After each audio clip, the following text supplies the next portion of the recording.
It's often difficult to recreate hawker dishes at home without the big flames and huge woks we see at hawker centres. I'm going to challenge myself to recreate Hokkien Mee in a home kitchen. But first, I'm meeting some friends for lunch and one of them dislikes Hokkien Mee. I'm not a fan of Hokkien Mee. Why don't you like Hokkien Mee? I'm not a fan of like The that noodles, soapy, bitter aftertaste. Yeah. Why you like the noodle? I think it's the sauce and then the mix of noodles. And I usually put a lot of chili in there. I'll eat the seafood on your behalf.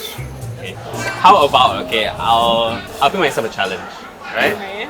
I make a Hokkien Mee that you would like. If you can find some way to make the yellow noodles yummy, I confirm try. Okay, challenge accepted. Okay. Alright, yeah. So before I attempt to make my own version of Hokkien Mee, here I am at Liu Fu Private Dining to meet Chef Henry, who is apparently a maestro of Hokkien Mees. Well, cooking is all about details. Yeah, if you pay attention to details, the results will show, definitely.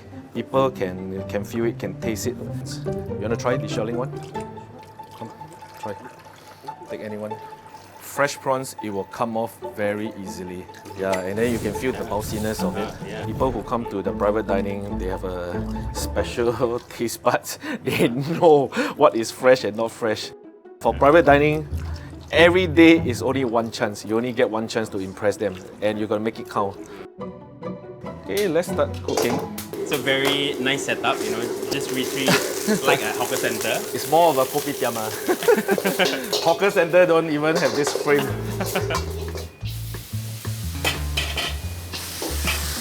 So one of the things which is a bit off-putting to a lot of people, I think, is that the yellow noodles, you have this very strong alkaline tea taste. In order to get around this, what I've done is choosing the right vendor. So I went around several markets, buy all the yellow noodles, try, and then finally I settled out on the one vendor that has the minimum alkaline taste.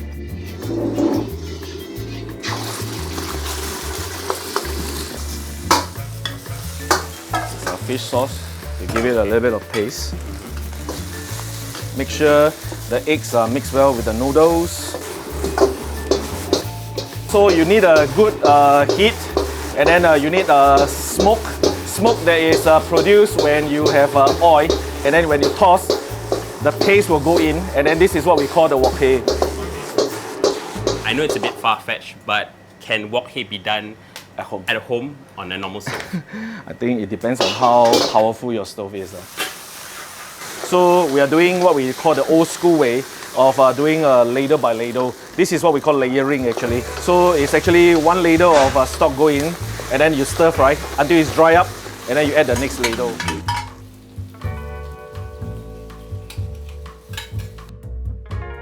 You guys gotta try this Hokkien Mee. Let's go. For a long time. Oh my god. Yeah. Try the Oh my prawns. god.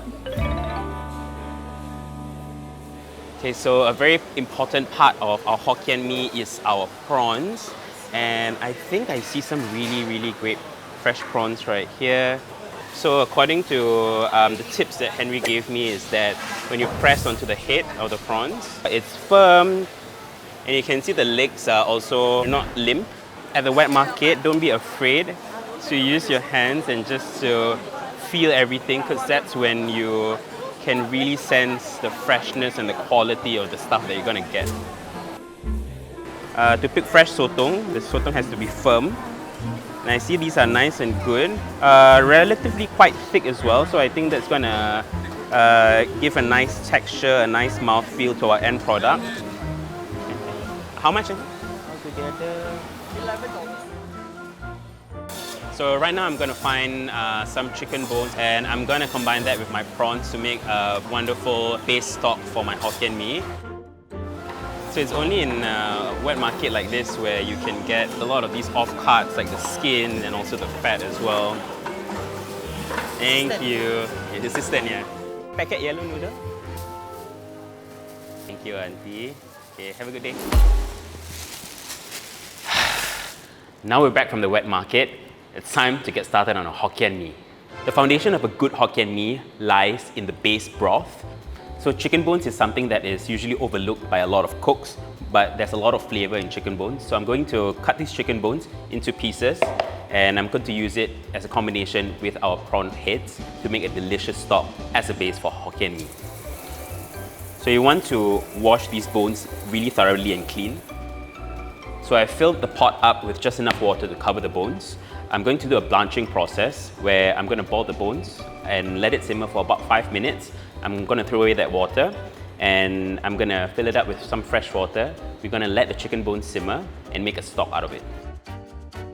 Now that I've left the chicken bones to simmer for about an hour, I'm going to work on the prawns. So firstly, I'm going to take a pair of scissors just to cut the whiskers and the rest of the legs of the prawns. So this is where a lot of the great flavor of the prawn broth lies. It's inside the brain and inside a bit of the entrails that we have inside the head. So that's going to bring a lot of really great, sweet, savory flavor into your broth. So that's something that you don't want to throw away. The next step is I'm going to devein the prawns. So next up for our preparation of the stock, I've just heated up a pan until it's nice and hot. I'm going to put in some oil and we're going to brown our shrimp heads and our shrimp shells. So this is going to intensify the flavor of our broth, which is going to be the base of our Hokkien Mee. So you want to go to a stage where a lot of the liquid evaporates, becomes nice and dry, and starts to brown. So I'm going to transfer this really gently into our pot of simmering chicken bones. And to fortify the stock a bit further, I'm going to add in a few more ingredients. I have ikan bilis, which is going to give you a lot of delicious fishy flavor. I have some black peppercorns as well. And this is something a bit non-conventional and that you won't find in a lot of Hokkien Mee recipes. Just a few wedges of onion.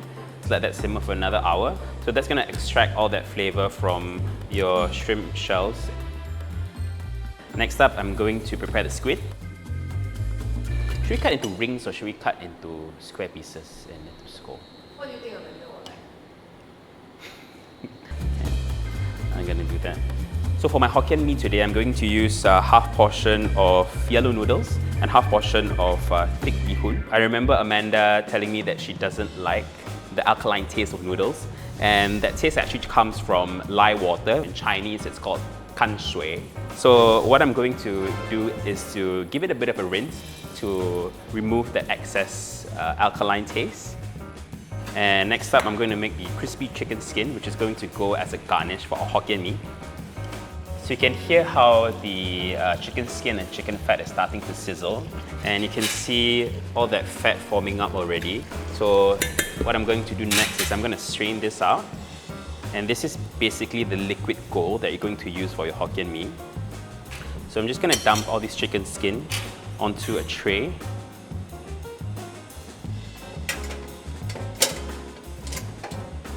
So we're going to bake that for about 160 degrees Celsius for about 40 minutes.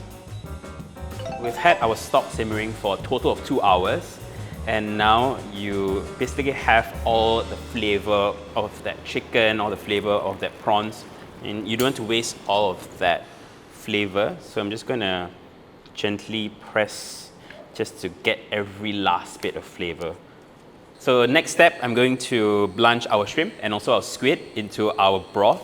When we pre-blanch our seafood, that's going to give me a bit of control so as not to overcook our seafood later on when we stir fry the Hokkien Mee itself. So with stir frying, because it's a very fast and quick process, you have to have all your ingredients prepared and ready. So right here I have some of my beaten eggs, I've got some soy sauce, fish sauce, my thick bee hoon and also our yellow noodles, some chives, some chicken fat, our minced garlic. We've got our pre-blanched squid, we've got our shrimp right here, and I have my stock handy just right beside. This is where the magic starts. So instead of a wok that Henry has, I have a trusty cast iron pan. You can use a stainless steel pan as well, or if you have a non-stick pan, that works. So I'm gonna get that nice and hot. First up, I'm gonna fry our eggs.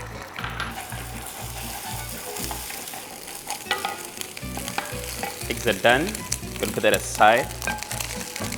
So next up, we're gonna sear, or we're gonna char our noodles. And make sure you have enough oil in the pan so the noodles don't start sticking. So what we're trying to do right here is to mimic that WOKHEY flavor.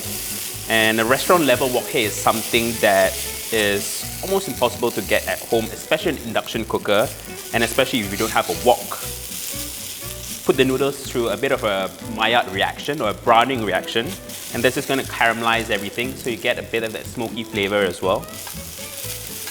So next up, I'm going to put in the chicken fat. I'm going to let that melt and let that smoke again for a while. I'm going to put in garlic, and before it gets too brown, I'm going to deglaze it with a bit of our prawn stock that we prepared. While that's nice and saucy, I'm going to reintroduce our noodles back in. While I'm frying the noodles, I'm going to slowly incorporate our stock ladle by ladle. Now I'm going to add in our seasonings. And now we can add in our seafood. And because we've pre-blanched the shrimp and the squid, so you don't have to cook it too much. We're going to put in the chives and our scrambled eggs. So what I'm going to do right now is that I'm going to put in another extra ladle of the prawn stock. And that, my friends, is ready for plating. I'm going to put a bit of sambal. So this is where we put in our delicious chicken skin. I'm just going to garnish it all around. And of course, to complete a Hokkien Mee, we've got our calamansi. Amanda!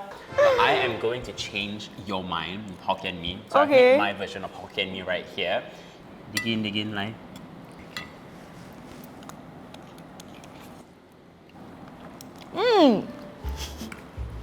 What do you think? That's really good. It really doesn't have the key taste. Like, it's not very soggy, which I like. Because typically, I think the sogginess makes the key taste more obvious. The chicken skin feels very sinful, but very yummy. The sotong is so crunchy. Try the prawns.